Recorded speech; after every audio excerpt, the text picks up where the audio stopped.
បាទជំរាបសួរហើយសួស្តីពុកម៉ែបងប្អូនអរគ្នាបាទថ្ងៃនេះខ្ញុំមានវីដេអូមួយទៀតចែកម្លែកទៅបងប្អូនអរគ្នាពីរបៀបបងពុនផ្លូវយើងត្រូវយកកាតគ្រីហើយនឹងกระดาษពុនចាស់ណាបាទអញ្ចឹងបងប្អូនយកតាពុនចាស់ទៅហ្នឹងក៏បានដែរប៉ុន្តែយើងដាក់កាតគ្រីទៅស្គួរណាបាទអញ្ចឹងខ្ញុំធ្វើដំណើរចេញទៅបងប្អូនអរគ្នាទៅយល់ដឹងមួយខ្ញុំទាំងអស់គ្នាបាទអូខេបងប្អូនទាំងអស់គ្នាឥឡូវខ្ញុំបានមកដល់ក្នុងឡានហើយនេះជាពុនផ្លូវណាបាទអញ្ចឹងខ្ញុំមកធ្វើដំណើរទៅ AC ដែរដើម្បីទៅទិញពុនផ្លូវបាទអញ្ចឹងបងប្អូនយកកាតគ្រីហ្នឹងពុនផ្លូវចាស់ហ្នឹងទៅជាមួយទៅអញ្ចឹងយើងនឹងទិញនេះបងពុនផ្លូវបានហើយបងប្អូនណាបាទអញ្ចឹងខ្ញុំធ្វើដំណើរទៅ AC ដែរតាអញ្ចឹងពុនផ្លូវចាស់នោះក៏យើងត្រូវពុនផ្លូវចាស់ត្រូវបកចេញណាបងប្អូន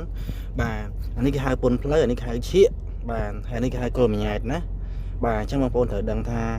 មួយណាពុនផ្លូវមួយណាឈៀកមួយណាគល់មញ៉ែតណាបាទអានេះពុនកយបងប្អូនណាបាទមានបងប្អូនមួយចំនួនខ្លះគាត់អត់ដឹងថាអញ្ចឹងបាទខ្ញុំចង់ធ្វើវីដេអូសម្រាប់បងប្អូនទាំងអស់គ្នាដើម្បីគាត់ឲ្យដឹងថាកន្លែងណាបងពុនផ្លូវកន្លែងណាឈៀកបាទកន្លែងណាបងពុនកយអញ្ចឹងណាឬក៏ហៅគល់មញ៉ែតអញ្ចឹងណាបាទអញ្ចឹងខ្ញុំសូមបញ្ជាក់ម្ដងទៀតនេះពុនផ្លូវនិយាយទៅដូរឲ្យដាក់2025វិញណាបាទហើយអាឈៀកនេះបើសិនជានៅ2026ទេអត់អីទេនៅបន្តបានទៅទៀតណាបាទប៉ុន្តែបើ2005ត្រូវផត់ហើយអញ្ចឹងអានេះគឺគល់មញ៉ែតឬក៏គេហៅបងពុនជោកយណាបាទអញ្ចឹងគឺមានប៉ុណ្ណឹងបាទឥឡូវខ្ញុំទៅ AC ដែរដើម្បីទៅទិញពុនផ្លូវបាទដឹងហើយបងប្អូនអរគ្នាអញ្ចឹងខ្ញុំធ្វើដំណើរចេញពីសាលាខ្ញុំទៅហើយសម្រាប់យើងទៅបងពុន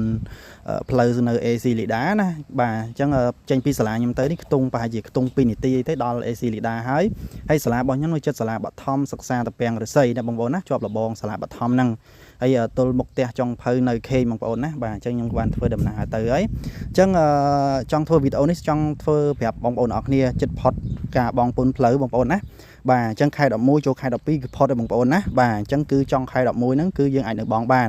ប៉ុន្តែទៅចូលខែ12គឺបងអត់កើតទេគឺគេពិន័យ1គុណនឹង2បងប្អូនណាបាទ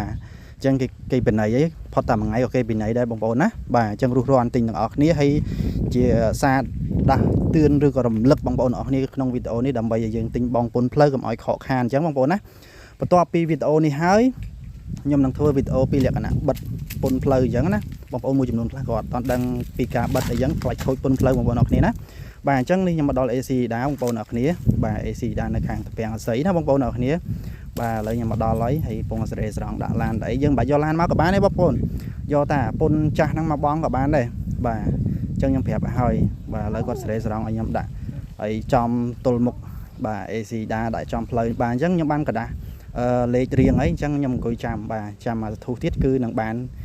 គាត់ទូទាត់ឲ្យអញ្ចឹងអូខេប៉ុណ្្នឹងទេបងប្អូនអរគុណច្រើនជំរាបលាបាយបាយ